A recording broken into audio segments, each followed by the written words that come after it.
What's up, gamers? This video is going to be for your beginner or, brand new player for Diablo 4.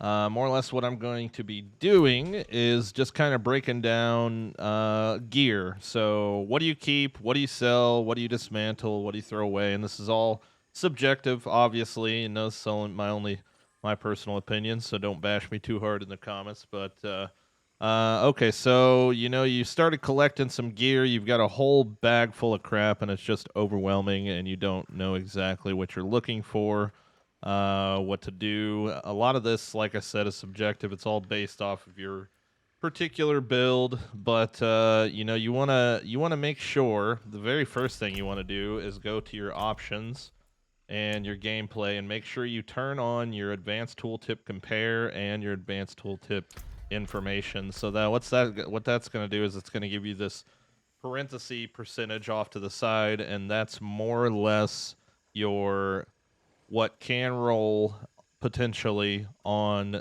this armor. So you can see here we got a 2.7% total armor with a max roll of 5.1. So that's a little bit on the lower side.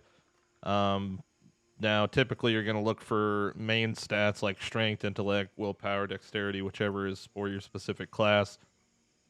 And also, like it is down there, cold and fire damage. If you're spec'd into cold or you're spec'd into fire, those are the kind of things you want to look for sure. Now, once you pass level 50 and you go into World Tier 3, you're going to start seeing sacred stuff drop, which it has this. This is the regular rare pieces here with no additional little shiny light, but you can see that there's like a shiny light on this.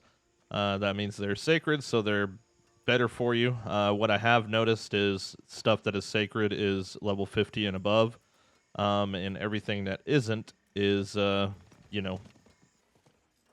world tier 2 type stuff. So, for instance, so all of this here, I would either sell or dismantle, right? So it comes down to these sacred items outside of the legendaries that I need to try and decide what I want to keep and what I want to get rid of. So we'll go through this a little bit. Just because it has a green plus does not mean that it's actually better for you, because ultimately I assume that armor is like meh, but you're not only looking for armor. You'll get your armor accidentally through all this anyway.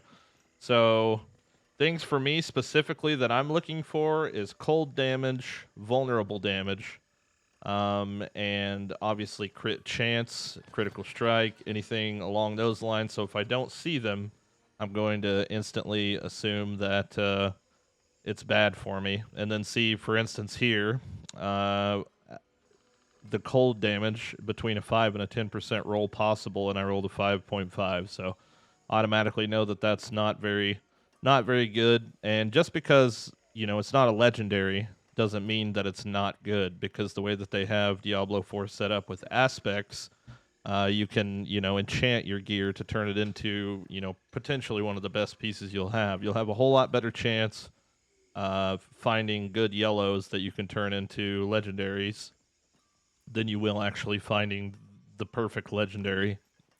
Hopefully that makes sense.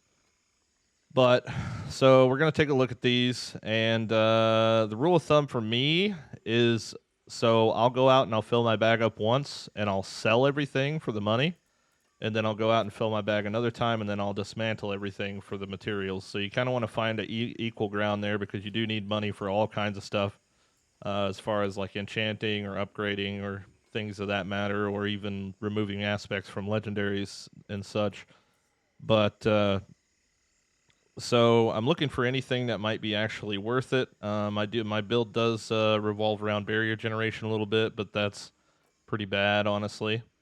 Here we've got damage reduction and shock skills. I mean, that's not going to do anything for me, so that's instantly trashed. Poison resistance, barrier generation, damage reduction, ultimate skill damage. So that ultimate skill damage is kind of nice, but I don't really use an ultimate ability with my build, so it's kind of a wasted skill, to be honest. Here we go. We got some critical strike chance. This is an offhand. My current staff is like best in slot, man. Look at this. It's got 153 out of 153 roll of intelligence, and then we've got a 43.5 out of a 45 on critical strike damage, and then we've also got a high roll on vulnerable damage, as well as we've got on the high end of the ice spikes that deal 1261, so that's pretty much on the high end there. We're shy about 300 DPS on the top, but that's really not that big a deal. It's absolutely crazy, this staff I got here. So yeah, I'll almost never look at offhands or main hands unless I think they'll be good for another build later down the road. So if I see something that's like, man, that actually has pretty good stats, then I'll stash it and save it for maybe another build in the future. And then the same thing goes with, you know, rings and jewelry and everything. You're just kind of looking for something that rolled really decently. 13% critical strike damage, barrier damage. I mean, all this is fairly decent, but this gives you, you know, even just activating that setting there is going to give you a whole lot better idea of what you actually want. So let's say that this ring here is like a god roll ring, and we really want to use that and turn that into a legendary and upgrade it and things. So I'm going to come in here real quick, and I'm going to sell off all these things that I don't need. I'll shake on that. Another rule of thumb too is never sell a legendary. If you don't need it, at least you know, remove the aspect or disenchant it for crafting materials. So, all right, here we go. And if a legendary drops as well, it doesn't always mean it's good. I mean, there's taking direct damage has a 9% chance to reset the cooldown of your defensive skills. If you don't use defensive skills, I mean, this is still a good roll because it's a max 9%, but it's also only level 44, so it's not sacred. None of these are sacred here, so these are all pretty well useless to me.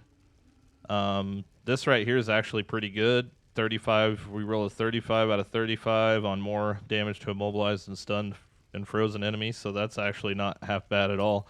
That'll be worth disenchanting so that we can remove the aspect and have it for maybe a later build. All right, so now that we've got this ring, so say this ring is like absolutely rolled perfect on everything you wanted or even close. Now what we're going to do is we want to upgrade it to a legendary. Now there's a couple different ways. Each different dungeon in Diablo, if you look around, has, you know, these aspects that you can get by completing them. Now I'm pretty sure, I don't know 100% for sure, but I'm pretty sure all of these aspects that you acquire from dungeons are account bound. So, you know, you would only have to run through and do them once. So make sure you're completing your aspect dungeons here that have these little crates on them. And what those aspects are going to do, let me make it over here to the, where's he at? There he is. What these aspects are going to do is they're going to allow you to create legendaries without actually having an aspect from a previous legendary, and I'll kind of explain that a little bit here the best I can. So on the left, we have a Codex of Power, which is more or less our library of aspects that we've collected from dungeons. And on the right side are aspects that we have removed from legendaries. So say that we want to extract this legendary power here. So it's going to attack enemies with a basic skill, increase the damage of your next core skill by 6%. So it's technically, I don't extract things unless they're a max roll, because, you know, that just makes the most sense because it's only going to be 6% no matter what. So for the sake of this video, we'll go ahead and extract it so you can see what happens with this. So we'll pull the aspect out, and the aspect's going to go over here in my aspect pouch now. So now you can see that we have this ability available. And now we can go to imprint. We can place this top tier ring that we wanted right here. We can select the Codex of Power and hit Show My Class, and this is going to show us every possible enchant that we have acquired through dungeons that we can apply to this ring. So, yeah. let's go ahead and using a cooldown generates 15 mana. That sounds wonderful, sure. But see here, so anytime you use a Codex of Power, it always rolls the lowest possible stat on that item. So, for instance, right here, before we even do this, we can see that it rolled the 15 out of 25. Now, what this pretty much allows you to do is it allows you to get all of the legendary affixes that you actually need for your class, but they're going to be on the low end. So you can get your actual build working and then work towards finding actual dropped legendaries that you can then remove the aspect from and place on this side through putting them over here like this. So now we'll have that 6% chance there, and here's even a better example here.